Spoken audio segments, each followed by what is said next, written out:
ओम श्री गणेशाय नमः। ओम श्री परमात्मने नमः। सभी गीता प्रेमी साधकों को सादर प्रणाम के साथ जय श्री कृष्ण। अध्याय 1 श्लोक क्रमांक 4, 5 और 6।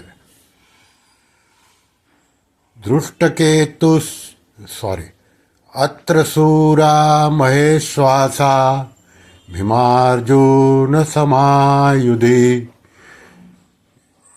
युयुधानो विराटश्च द्रुपदश्च महारथः दृष्टकेतुश्चेकितानः काशीराजस्ववीर्यवान् पुरुजित् कुन्तिभोजश्च शैबश्च नरपुंगवः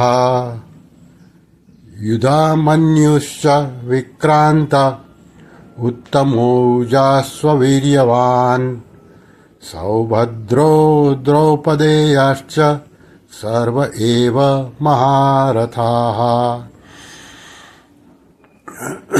द्रोणाचार्य से पांडवों की सेना देखने के लिए प्रार्थना करके अब दुर्योधन उन्हें पांडव सेना के महारथियों को ये श्लोक में दिखाते हैं। ये 3 श्लोक का हिंदी में भाषांतर देखिए। यहाँ पांडवों की सेना में बड़े बड़े शूरवीर हैं जिनके बहुत बड़े बड़े धनुष हैं तथा जो युद्ध में भीम और अर्जुन के समान है। उनमें युयुधान सात्विकी, राजा विराट और महारथी द्रुपद भी है। दृष्टकेतु और चेकितान तथा पराक्रमी कौशिक राज भी है। पुरुजित और कुंती भोज ये दोनों भाई तथा मनुष्यों में श्रेष्ठ शैब्य भी है। पराक्रमी युधामन्यु और पराक्रमी उत्तमौजा भी है। सुभद्रा पुत्र अभिमन्यु और द्रौपदी के 5 पुत्र भी हैं। ये सब के सब महारथी हैं। अभी इसकी व्याख्या। अत्र शूरा महेश्वासा भीमार्जुन समायुधि। जिनसे बाण चला जाते हैं, फेंके जाते हैं, उनका नाम ईश्वास अर्थात धनुष है। ऐसे बड़े बड़े ईश्वास यानी कि धनुष जिनके पास है वे सभी महेश्वास है। तात्पर्य है कि बड़े धनुष्यों पर बाण चढ़ाने एवं प्रत्यंचा खींचने में बहुत बल लगता है। जोर से खींचकर छोड़ा गया बाण विशेष मार करता है। ऐसे बड़े बड़े धनुष पास में होने के कारण ये सभी बहुत बलवान और शूरवीर है। ये मामूली योद्धा नहीं हैं। युद्ध में भीम और अर्जुन के समान है, अर्थात बल में ये भीम के समान और अस्त्र शस्त्र के कला में ये अर्जुन के समान हैं। आगे हैं युयुधान। युयुधान सात्विकी ने अर्जुन से अस्त्र शस्त्र की विद्या सीखी थी। इसलिए भगवान श्री कृष्ण के द्वारा दुर्योधन को नारायणी सेना देने पर भी वह कृतज्ञ होकर अर्जुन के पक्ष में ही रहा, दुर्योधन के पक्ष में नहीं गया। द्रोणाचार्य के मन में अर्जुन के प्रति द्वेष भाव पैदा करने के लिए दुर्योधन महारथियों में सबसे पहले अर्जुन के शिष्य युयुधान का नाम लेता है। तात्पर्य है कि इस अर्जुन को तो देखिए, उसने आपसे ही शस्त्र अस्त्र चलाना सीखा है और आपने अर्जुन को यह वरदान भी दिया है कि संसार में तुम्हारे समान और कोई धनुर्धर न हो, ऐसा प्रयत्न करूँगा।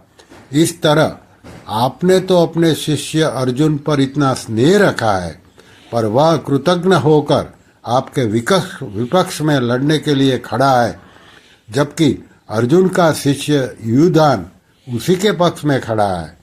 युयुधान महाभारत के युद्ध में न मरकर यादवों के आपसी युद्ध में मारे गए थे। फिर है विराटश्च, जिसके कारण हमारे पक्ष का वीर सुशर्मा अपमानित किया गया। आपको सम्मोहन अस्त्र से मोहित होना पड़ा और हम लोगों को भी जिसकी गायें छोड़कर युद्ध में भागना पड़ा, वह राजा विराट आपके प्रतिपक्ष में खड़ा है। राजा विराट के साथ द्रोणाचार्य का ऐसा कोई वैरभाव या द्वेष भाव नहीं था, परंतु दुर्योधन यह समझता है कि अगर युयुधान के बाद मैं द्रुपद का नाम लूं तो द्रोणाचार्य के मन में यह भाव आ सकता है कि दुर्योधन पांडवों के विरोध में मेरे को उकसाकर युद्ध के लिए विशेषता से प्रेरणा कर रहा है तथा मेरे मन में पांडवों के प्रति वैर भाव पैदा कर रहा है। इसलिए दुर्योधन द्रुपद के नाम से पहले विराट का नाम लेता है, जिससे द्रोणाचार्य मेरी चालाकी न समझ सके और विशेषता से युद्ध करें। राजा विराट उत्तर, श्वेत और शंख नामक तीनों पुत्रों सहित महाभारत युद्ध में मारे गए। द्रुपदश्च महारथ, आपने तो द्रुपद को पहले की मित्रता याद दिलाई, पर उसने सभा में यह कहकर आपका अपमान किया कि मैं राजा हूं और तुम भिक्षुक हो, अतः मेरी तुम्हारी मित्रता कैसी, तथा वैर भाव के कारण आपको मारने के लिए पुत्र भी पैदा किया। वही महारथी द्रुपद आपसे लड़ने के लिए विपक्ष में खड़ा है। राजा द्रुपद युद्ध में द्रोणाचार्य के हाथ में मारे गए। आगे है युद्ध केतु। यह युद्ध केतु कितना मूर्ख है कि जिसके पिता शिशुपाल को कृष्ण ने भरी सभा में चक्र से मार डाला था, उसी कृष्ण के पक्ष में यह लड़ने के लिए खड़ा है। दुष्ट केतु द्रोणाचार्य के हाथ से मारे गए।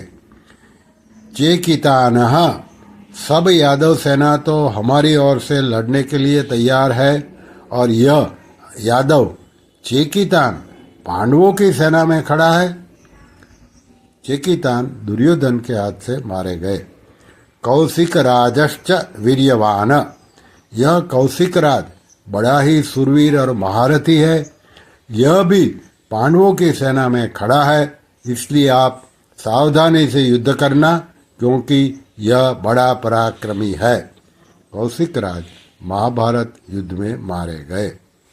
आगे है पुरुजित कुंती भोजश्च, यद्यपि पुरुजित और कुंती भोज ये दोनों कुंती के भाई होने से हमारे और पांडवों के मामा हैं, तथापि इनके मन में पक्षपात होने के कारण ये हमारे विपक्ष में युद्ध करने के लिए खड़े हैं। पुरजित और कुंती भोज दोनों ही युद्ध में द्रोणाचार्य के हाथ से मारे गए। शैबश्च नरपुंगवः, यह शैब्य युधिष्ठिर का ससुर है। यह मनुष्य में श्रेष्ठ और बहुत बलवान है। परिवार के नाते यह भी हमारा संबंधी है, परंतु यह पांडवों के ही पक्ष में खड़ा है। युधामन्युश्च विक्रांत उत्तमौजाश्च वीर्यवान, पांडव देश के बड़े बलवान और वीर योद्धा युधामन्यु तथा उत्तमौजा मेरे वैरी अर्जुन के रथ के पहियों की रक्षा में नियुक्त कहे गए हैं। आप उनकी ओर भी नजर रखना। रात में सोते हुए दोनों को अश्वस्थामा ने मार डाला। सौभद्र, यह कृष्ण की बहन सौभद्र का पुत्र अभिमन्यु है। यह बहुत सुरवीर है। इसने गर्भ में ही चक्रव्यूह भेदन की विद्या सीखी है, अतः चक्रव्यूह रचना के समय आप इसका ख्याल रखें। युद्ध में दुशासन पुत्र के द्वारा अन्यायपूर्वक सिर पर गदा का प्रहार करने से अभिमन्यु मारे गए। द्रौपदे पाश्च युधिष्ठिर, भीम, अर्जुन, नकुल और सहदेव, इन पांचों के द्वारा द्रौपदी के गर्भ से क्रमशः प्रतिविंध्य, श्रुतसोम, श्रुतकर्मा, शतानीक और श्रुतसेन पैदा हुए हैं। इन पांचों को आप देख लीजिए। द्रौपदी ने भरी सभा में मेरी हंसी उड़ाकर मेरे हृदय को जलाया है। उसी के इन पांचों पुत्रों को युद्ध में मारकर आप उसका बदला चुकाएं। रात में सोते हुए इन पांचों को अश्वत्थामा ने मार डाला। सर्व एव महारथाः, ये सब के सब महारथी हैं, जो शास्त्र और शस्त्र विद्या दोनों में प्रवीण हैं और युद्ध में अकेले ही एक साथ 10,000 धनुर्धारी योद्धाओं का संचालन कर सकता है। इस वीर पुरुष को महारथी कहते हैं। ऐसे बहुत से महारथी पांडव सेना में खड़े हैं। श्री कृष्ण शरणम मम, श्री कृष्ण शरणम मम, श्री कृष्ण शरणम मम। ओम श्री कृष्णार्पणमस्तु।